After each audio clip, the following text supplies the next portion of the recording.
salaamaaleykum wa rahmatullahi taala wa barakaatuhu mbokk yi baaxoo ànd ak yéen ñun ci sunu émission wala seen histoire xisatu Souleymane ci koor gi incha allah ñoo ngi yéen ci seen 10e épisode yamoon ak yéen rek ci fi nga xamee ni Asif ibnu Barxiya ñëw na ci yonente yàlla Souleymane ba mu ko woolu ko ba mu wax ko ni mu doxale ci keroog discours am ba mu kañ yonente yëpp ci anam gëm gën a rafete bi mu egsee ci Souleymane mu mel ni lu ko xaw a cof Souleymane woolu ko mu laaj ko lam ko tontu woon mooy ñi ngi jaamu leneen lu dul yàlla ci sa biiru ëtt may ay xërëm loolu daa jaaxal Souleymane ba mu tiit daa dina ko ci sama biir kër mu ne ko ci sa biir kër ñi ngi fi jaamu lu dul yàlla Souleymane ne ko yow de loo ma sa wax rek doo wax lu dul ne loo xam ne am nga ci preuve yu leer bañ vérifié loolu muy dëgg Souleymane daal di dem ba ca kër ga mu xam ni kon lim defaloon soxnaam si di jaraada sampal ko statut boo xam ne melokaanu baayam lay yore ngir bëggoon lu ko neex rek ngir nee na comme xelam day dem ci baayam te moom bëggoon na lu ko neex mu defal ko ndake bu ko xamutoon ni ndake dana ko jural ñuy jaamu xërëm boobu ba mu eggee mu daal di koy toj daal di koy yàqate ba mu yàqu mu daal di leen di jël ñoom daal di leen di teg sanctionné leen daal ñooy ñoom soxna sa ak ñam àndal waaye Souleymane yëmul ci loolu ndax yëg na ni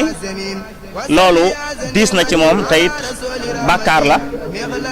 mu daal di fas yéene bëgg a tuubal boromam nag loolu metti ko lool ba ca kanam yàlla mu daal di wax ne nañ ko indil benn yére boo xam ñu ngi koy tuddee siyaabu tuhuri mooy yére boo xam ni ñi koy ñaw ak a ràbb ay njagamaar la ñuy doon ñu amagul ay borom kër tey jigéen ju nekk ci baax maanaam du ko laal yére boobu la laaj ñu indil ko mu daal di koy sol mu yére bu laab bu set ngir bëgg a set nag ci loolu nga xam ni xëy na bàkkaar la te moom ci sababam la amee mu fas yéene tuubal boromam daal di laaj ab dóom bu bari daal di koy sotti ci suuf daal di sol yére boobu nag fas yéene nag di raam ci suuf si di raam di tuubal yàlla sunu borom di ko tuubal di ko jégglu boole ko nag ak i jooy ba yére bi sax daal di taq répp ci dóom bi ngir rek wàcce boppam ci kanamu boromam ak toroxlu kon loolu seen xel dana dem ci la ko Hudhud waxoon ba mu ko naree mbugal mu wàcc ay laafam ci kanamam ndax da koo tooñoon rek mu ne ko su dikkee danaa ko rendi wala mbugal ko mbugal métti wala ma wax ma lu leer Hudhud ne ko yow Souleymane fàttalikul boo nekkee si kanamu borom ëllëg taga tooñ ko bëgg bu jéggal la te loolu ëllëg yamal xayaama taxoon mu doon wax kon egguñ yamal xayaam sax Souleymane tàmbali naa raamal boromam sol ay yére di ko raamal ci doom bi ak di jooy ak di jéglu yàlla ci bàkkaar boo xam ne sax du moom ci jëmmam moo ko def waaye ci sababam la amee loolu kon ab fàttaliku war na faa dox waaye Souleymane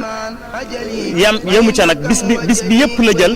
di ko jooy ak di ko raam di tuubal boromam boole ca di wax naan yow yàlla waa kër Daawuda de yellul ci ñoom benn yoon ñu jaamu keneen ku dul yow yellul ci ñoom benn yoon ñuy saxal ci seen kër yi ak seen njaboot gi di jaamu keneen ku dul yow yàlla loolu de maa ngi la koy tuubal di la ko jéggulul bu baax a baax diirub bëccëg gi yëpp suba gi ba ngoon jot Souleymane loolu la saxoo ngir rek yàlla jéggal ko loolu bi loolu jàllee nag Souleymane amoon ku mu wóolu lool koo xam ni su masaana bëgg a dem ci soxna yi aye ca wala mu bëgg a dem aajo jaaro boobu nga xam ni moo daan ne ci baaraam bi nga xam ne nguuram gi yëpp mi ngi woon ci jaaro boobu secret bi mi ngi woon ci jaaro boobu moo tax sax nga dégg li ñuy wax léegi xaatamu Souleymane nga xam ni ay secret ci ne woon jaaro boobu la daan jël daal di ko koy jox su ko joxee bu demee ci ndax moom jaaro bi Souleymane daawu ko yor feeg laabut daawut sol jaaro bi ci loxoom salaabee rek la koy jëlaat sol ko ci loxoom kon fii ñu toll ak yéen dañuy bëgg a dugg ci ak ni nguurug Souleymane tàmbalee dañe ni nguurug Souleymane tàmbalee dañe ci noonu la ñuy dugg ak yéen incha allah jaaro boobu kon danañ leeral nan la Souleymane ñàkke jaaro bi ak nan la nguuram gi dañe ab diggante loolu incha allah danañ ko bëgg fas yéene leeral ak yéen ci sun fukki ak épisode ak benn incha allah buñ ci egsee nan la ñàkke jaaro bi ci pexey saytaane ci ay nettali ak wuutu yi ci am incha allah ñoo ngi jéglu bu baax a baax di leen jox dig daje ci beneen épisode wasalaamualeykum wa rahmatullahi taala wa barakaatu.